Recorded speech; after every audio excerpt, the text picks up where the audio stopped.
Video like जरूर कर लीजिए और ऐसे वीडियो लगातार फ्री में पाने के लिए चैनल को तुरंत सब्सक्राइब कर लीजिए और बेल आइकन को जरूर टैप कर लीजिए ताकि आगे भी सारे वीडियो आपको मिलते रहे। यूट्यूब में फॉलो करते हैं तो प्लीज ये वाला फ्री टेलीग्राम चैनल जरूर ज्वाइन कर लीजिएगा। सारे नोटिफिकेशन सारे अपडेट यहीं पे आते हैं, ध्यान रखिए। हेलो फ्रेंड्स, एग्जाम प्रिपरेशन में एक बार फिर से स्वागत है। तो आज की क्लास में हम लोग अपने पिछले टॉपिक को कंटिन्यू करेंगे। हम लोग डिजीजेस पढ़ रहे हैं जो ह्यूमंस में होती हैं और उनके कॉजिंग एजेंट भी पढ़ रहे हैं। तो पिछली बार मैंने वायरल डिजीजेस और बैक्टीरियल डिजीजेस कंप्लीट करा दी हैं। अब आप सोच रहे होंगे 2 क्लासेस लग रही हैं क्योंकि डिजीजेस ज़्यादा हैं, सारी डिजीज़ कवर हो जाएंगी इन 2 क्लासेस में। इसके अलावा आपको कहीं से कुछ भी पढ़ना नहीं पड़ेगा, कोई भी डिजीज़ नहीं बचेगी जो आपके एग्ज़ाम में पूछी जाती है और उससे रिलेटेड कोई इन्फॉर्मेशन आपके पास रह जाए। साइंस के क्वेश्चन आपने PYQ सॉल्व किए होंगे, तो विटामिन से रिलेटेड क्वेश्चंस हो गए, उनकी डिफिशियंसी से होने वाले जो डिजीज़ हैं या फिर जो अदर डिजीज़ हैं like viral disease, bacterial, pathogen से होने वाली जैसे फंजाई हो गया और भी हो गए, वॉर्म से होने वाली डिजीज़, सारी हमें कवर करनी है। उनको अच्छे से पढ़ के जाइए। PCS का एग्ज़ाम दे रहे हैं तो मोस्ट इम्पॉर्टेंट टॉपिक है, ठीक है।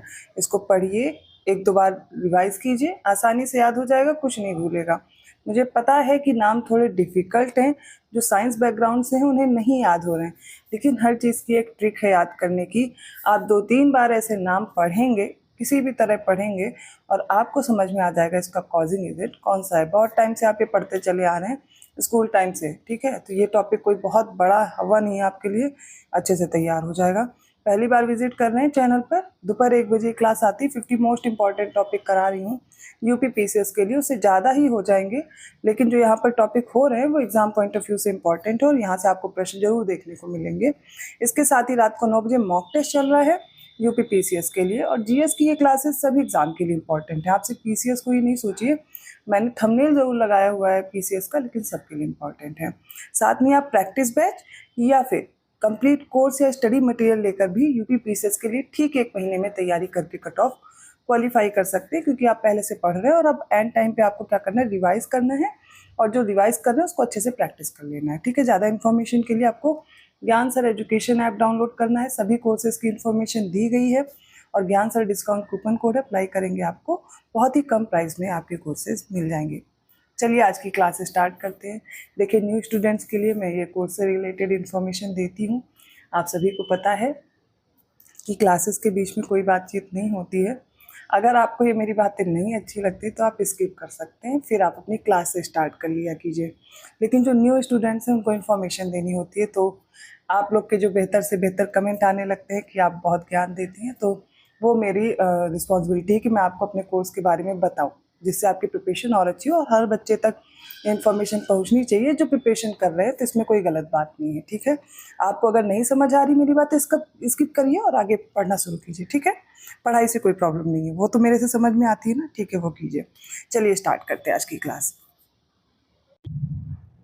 आज जो डिजीज़ पढ़ने जा रहे हैं वो वॉर्म से होने वाली डिजीज़ है, जिसमें पहली डिजीज़ का नाम है एंकाइलोस्टोमियोसिस, ठीक है। एंकाइलोस्टोमियोसिस, इसका नाम आपने हुक वॉर्म पढ़ा होगा, लेकिन इसका नाम एक क्या है, एंकाइलोस्टोमियोसिस भी है। अब ये जो कॉजिंग एजेंट है, इसका पैथोजन है वो क्या है, तो ये होता है एंकाइलोस्टोमा डियोबिनेल, ठीक है। ये होता क्या है, स्मॉल इंटेस्टाइन को इन्फेक्ट करता है, जेजुनम जो होता है मेन का। ये कैसे हो जाता है, तो क्या होता है, जो फीकस, मतलब पर्सन टू पर्सन ये इन्फेक्शियस डिजीज है, तो जो फीकस होता है, जो कि वेस्ट मटेरियल है, आप बाहर निकालते हैं और बेयर फुट घूम रहे हैं, नंगे पैर घूम रहे हैं, तो ये इन्फेक्शन आपको पकड़ लेता है, स्किन डिजीज हो जाती है, एनीमिया हो जाता है, अल्सर होता है, कॉन्स्टिपेशन होता है, और पेशेंट पेल फेस ले लेता है, फेस पफी होने लगता है, स्वेलिंग होने लगता है लोअर आईलिड्स में। ये सारी चीज़ें होती है स्किन से रिलेटेड। इवन आपकी बॉडी में इंटरनली भी डिजीज़ कॉज करने लगता है ड्यू टू इन्फेक्शन। तो अब आप छोटे मोटे सिम्टम्स सोच के ये मत सोचिएगा कि ये डिजीज़ है, लेकिन इसके सिम्टम्स मैंने बताए हैं क्या क्या हो सकते हैं। डर्मेटाइटिस होगी, रेडिश हो जाएगी स्किन, सीवियर एनीमिया हो सकता है, ड्यूरिनल अल्सर हो सकता है, कॉन्स्टिपेशन, पेशेंट पेल हो जाएगा, फेस पफी हो जाएगा, स्वेलिंग हो जाएगी लोअर आइज के नीचे, ठीक है। ये सब किसकी वजह से होता है, एंकाइलोस्टोमियोसिस से। क्योंकि ये देखिए क्या होता है कि बेयर फुट चलने से जहाँ पर फीकस वगैरह होता है, तो अब क्या होता है, अभी मुश्किल है, डिजीज़ बहुत कम ही देखी जाती है, लेकिन फिर भी होने के चांसेस रहते हैं, वॉर्म से होने वाली डिजीज़ है। नेक्स्ट है एस्कैरियासिस। अब ये स्कैरियासिस क्या है, देखिए ये स्कैरिस लुम्ब्रिकोइड्स, मतलब स्कैरिस के कई प्रजाति हैं, उसमें जो स्कैरिस लुम्ब्रिकोइड्स है वो स्मॉल इंटेस्टाइन को अफेक्ट कर देता है। कैसे करता है, तो पर्सन टू पर्सन ये भी इन्फेक्शियस डिजीज है, फैलती है। क्या होता है, ये इसके एग होते हैं, जैसे कि एग वगैरह हैं, तो आपने कच्चा कोई फ्रूट खा लिया या फिर वेजिटेबल खाई है, इसीलिए कहते हैं आप फल सब्जी बहुत अच्छे से धुल कर खाएं, वॉश करके खाएं। क्यों ऐसा कहा जाता है, क्योंकि कई सारी डिजीज़ आपकी इन सब्जियों और फलों से ही पहुंच जाता है अगर आप वॉश नहीं करते हैं। उसमें क्या होता है, वो आपको दिख तो रहा नहीं होता है और काफ़ी इन्फेक्शियस होता है वो, जैसे कि मिट्टी वाली चीज़ें हैं, मूली, गाजर, है ना, पत्ते वाली सब्जियां, आप कोई फ्रूट ले रहे हैं उसमें भी ये हो सकते हैं। उसकी वजह से क्या होता है कि ये जो एग होते हैं लार्वा के या फिर स्कैरस के, वो अंदर चले जाते हैं। फिर क्या होता है, तो टाइफाइड फीवर जैसे हो जाएगा, विटामिन ए की डिफिशियंसी हो जाएगी, माल न्यूट्रिशन होने लगेगा, नाइट ब्लाइंडनेस हो जाएगी और अपेंडिसाइटिस हो जाता है, जॉइंटिस हो जाता है, स्टमक से रिलेटेड बहुत सी प्रॉब्लम हो सकती हैं। तो अब याद रहेगा स्कैरियासिस क्यों हो रहा है और किसकी वजह से हो रहा है और इसमें क्या होता है। नेक्स्ट है एंटेरोबियासिस या फिर इसे पिनवॉर्म डिजीज भी बोलते हैं। तो ये होता है एंटेरोबियस वर्मिकुलरिस की वजह से, सीकम एंड वर्मीफॉर्म अपेंडिक्स होता है। ट्रांसमिशन कैसे होता है, 1% टू अनदर पर्सन होता है, कंटेमिनेटेड फूड या फिर ड्रिंक से होता है। तो ये इन्फेक्शियस डिजीज़ है। ये भी इन्फेक्शियस डिजीज़ वो होती है, संक्रामक रोग वो होते हैं जो एक पर्सन से दूसरे पर्सन में इन्फेक्शन के थ्रू फैल सकते हैं। ठीक है, इसीलिए मैं उनको क्या बोल रही हूँ, इन्फेक्शियस डिजीज़। बट बहुत सी डिजीज़ ऐसी हैं जो इन्फेक्शियस नहीं भी होती हैं। अभी देखिए इसमें होता क्या है, इसमें हो जाता है एक्जिमेटिस कंडीशन हो जाती है अराउंड द एनस, ठीक है, और बेड वेटिंग एट नाइट हो जाती है, इन्फ्लेमेशन ऑफ वर्मीफॉर्म अपेंडिक्स भी होता है। तो वर्मीफॉर्म अपेंडिक्स में आपका क्या हो जाता है, इन्फ्लेमेशन हो जाता है, या फिर एनस के पास जो रेडनेस है, इचिंग है, बहुत सी प्रॉब्लम क्रिएट हो जाती हैं और नाइट में वेटिंग भी हो जाती है। तो ये सारी चीज़ें किसकी वजह से होती हैं, एंटेरोबियासिस डिजीज में होता है। नेक्स्ट है फाइलेरियासिस। आपने हाथी पाँव वाली कंडीशन देखी होगी हिंदी में, उसी को बोलते हैं फाइलेरियासिस। किसकी वजह से होता है, वुशेरिया बेंक्रॉफ्टी, नाम याद रखिएगा, वुशेरिया बेंक्रॉफ्टी। ये पूछी जाती है डिजीज, इंपॉर्टेंट है, इसको नहीं भूलेंगे, ठीक है, 2-3 बार नाम लीजिए, वुशेरिया बेंक्रॉफ्टी। लिम्फेटिक वेसल्स और लिम्फ नोड्स को ये अफेक्ट करता है। Part of life cycle in mosquito in which larvae develop become infectious to man. ये मॉस्किटो बाइट से फैलता है, इसे एलिफेंटियासिस भी बोलते हैं। मैंने बोला ना कि इसको पील पाँव, हाथी पाँव भी बोलते हैं। ये क्या होता है कि मॉस्किटो, ये अपनी जो लाइफ साइकिल है, ये वॉर्म वुशेरिया बेंक्रॉफ्टी, ये किसमें पूरी करता है, मॉस्किटो में, और वो क्या होता है, ह्यूमंस में आ जाता है, जिसकी वजह से बहुत सारी प्रॉब्लम होती है। जैसे कि आपने पैर देखा होगा, बहुत मोटा सा हो जाता है, हाथी पाँव जैसा, वही कंडीशन इसमें होती है। तो ये आपको याद रखना है, फाइलेरियासिस। इसमें आपको काफ़ी चीज़ें डिजीज़ देखने को मिलेंगी क्योंकि इन्फेक्शियस डिजीज़ है।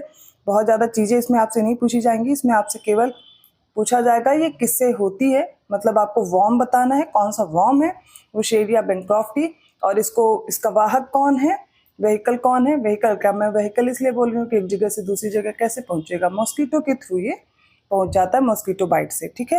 नेक्स्ट देखते हैं कौन सी डिजीज़ है। अब फंजाई से होने वाली डिजीज़ेज हम लोग देखने वाले हैं। फंजाई सबसे पहले रिंग वॉर्म है, टीनिया की वजह से। टीनिया की वजह से क्या होता है, माइक्रोस्पोरम और ट्राइकोफाइटन, ये पैथोजन है जिनकी वजह से रिंग वॉर्म होता है। आपने देखा होगा स्किन पे इचिंग सी होने लगती है, दांत खाद, खुजली, ये सब फंजाई की वजह से होते हैं। Direct contact from unbathed cats and dogs और object handled by infected individuals, तो डॉग और कैट्स के थ्रू फैलता है या किसी इन्फेक्शियस पर्सन से भी फैल सकता है। Contain 1 or more blistered areas on skin and scalp, cause partial and temporary baldness in children। तो क्या होता है, इससे बाल्डनेस भी हो सकती है। अब आपको पता चला होगा कि फंजाई की वजह से भी बाल्डनेस होती है, बिल्कुल होती है, गंजापन जो होता है वो फंजाई की वजह से होता है, ठीक है। इसके अलावा क्या हो सकता है, स्किन रिलेटेड प्रॉब्लम। नेक्स्ट है एथलीट्स फूड, ये टाइकोफाइटन की वजह से होता है। Bad foot hygiene where skin remains warm and moist for long periods, बहुत ज़्यादा लंबे समय तक अगर कोई एरिया आपका बॉडी का जो है वो वेट रहता है, ह्यूमिड कंडीशन में, जो बरसात का मौसम होता है, इन सब में अगर आप के कपड़े भीगे रह जाते हैं तो इन सब से क्या होता है, इन्फेक्शन या पैथोजन क्रिएट होने के चांसेस ज़्यादा हो जाते हैं। पेनफुल इचिंग होने लगती है, बर्निंग सेंसेशन होते हैं और इन्फेक्टेड एरियाज में जहाँ पर भी आप पैचेस देखेंगे। क्रैक अपीयर होने लगते हैं स्किन में, mass of loose dead skin clings between toes, तो टोज के बीच में भी क्या होता है, इन्फेक्शन आपको दिखेगा और ड्राई सी स्किन निकलने लगती है। तो ये भी एथलीट्स फुट इसको बोलते हैं, किसकी वजह से होगा, ट्राइकोफाइटन की वजह से। नेक्स्ट है मधुरा फुट, ये होता है म्यूरेला माइसिटोमी की वजह से, फंजाई की वजह से हो रहा है, तो जाहिर सी बात है इसमें क्या होगा, वही स्किन रिलेटेड प्रॉब्लम्स हैं जो ज़्यादा नहीं पूछी जाती, उनमें मैं बहुत ज़्यादा टाइम भी नहीं दूंगी। और ये दो भी छः, ये सेवरल डिफरेंट फंजाई होते हैं, बहुत सारी फंजाई की कैटेगरी होती है, उनकी वजह से होता है। और ये रिंग वॉर्म वगैरह, इचिंग, रेडनेस, एक्जिमा, ये सारी चीज़ें कॉज करता है। तो फंगस से बाल्डनेस होती है, इचिंग, डर्मेटाइटिस वगैरह, स्किन से रिलेटेड सारी प्रॉब्लम आपको याद रखनी है। अब मैं एक लिस्ट आपको प्रोवाइड कर रही हूँ, इस लिस्ट का आपको स्क्रीनशॉट लेना है क्योंकि मैं पढ़ा चुकी हूँ। करना क्या है, ये देखिए वायरस से होने वाले डिजीज़ की लिस्ट दी गई है ना, पूरी याद कीजिए, और सिर्फ कॉजिंग एजेंट, क्योंकि मैंने सारे समझा दिए हैं। Chicken pox, small pox, common cold, AIDS, measles, mumps, rabies, dengue, viral encephalitis, सब वायरस से होने वाले डिजीज़ हैं। सबके कॉजिंग एजेंट है varicella zoster, chicken pox, variola, rhinovirus, HIV, ठीक है, ह्यूमन इम्यूनोडिफिशियंसी वायरस, जिसकी वजह से होता है acquired immunodeficiency syndrome, full form याद रखिएगा, बाकी सारे कॉजिंग एजेंट है, ठीक है। अगर बैक्टीरिया से देखें तो ये बैक्टीरिया वाला स्क्रीनशॉट जरा लीजिए, whooping cough, diphtheria, cholera, leprosy, pneumonia और टिटेनस। अब इसमें देखा होगा ज़्यादातर जो डिजीज़ हैं उसमें लास्ट में, जैसे वूपिंग कफ को पर्ट्यूसिस भी बोलते हैं, तो लास्ट में वही नाम भी दिखेगा, एक दो को छोड़ के। टाइफॉइड, ट्यूबरकुलोसिस और प्लेग, ये सारे किसकी वजह से हो रहे हैं। नेक्स्ट है प्रोटोजोवन से होने वाली डिजीज़, मलेरिया, अमेबिक डिसेंट्री हो गई, स्लीपिंग सिकनेस है, काला आजार, ये सब किसकी वजह से होता है, प्रोटोजोआ की वजह से।